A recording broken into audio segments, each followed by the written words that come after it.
તામિલનાડુમાં વર્ષોની પરંપરા પ્રમાણે આખલાઓની લડાઈ માટે સુપ્રીમ કોર્ટના ચુકાદા સામે શહેરમાં વસતા તામિલનાડુના શહેરીજનોએ વિરોધ વ્યક્ત કર્યો હતો।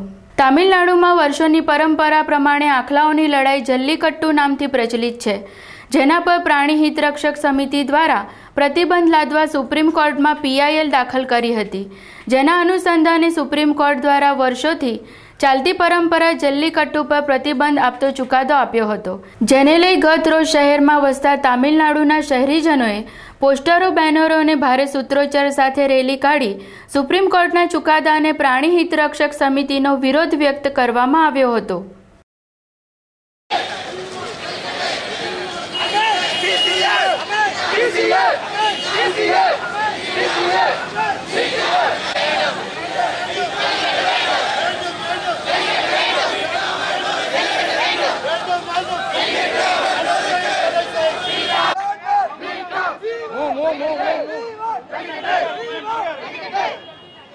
हाँ, आज हम लोग इसलिए यहाँ पे वडोदरा में आए हैं कि जल्लीकट्टू हमें हमेशा के लिए करना है, पर गवर्नमेंट ने हमको ऐसा रूल्स दिया है कि इमरजेंसी रूल निकाला है गवर्नमेंट ने। वो हमें पता है कि इमरजेंसी रूल में खाली 6 महीना हम लोग को ये रूल चल सकता है, पर 6 महीने के बाद अगर वो लोग बोलेंगे कि नहीं आप लोग जल्लीकट्टू नहीं कर सकते, तो फिर हम कहाँ जाएंगे? फिर 6 दिन का मेहनत हमारा नहीं होगा यहाँ पे। इसीलिए हमें गवर्नमेंट को ऐसा बोलना चाहिए कि आप लोग जल्लीकट्टू कभी भी कर सकते हो, कभी भी आप लोग कर सकते हो जल्लीकट्टू। ये रूल गवर्नमेंट को हमें बताना चाहिए, तब तक हम लोग ये प्रोटेस्ट चालू रखेंगे।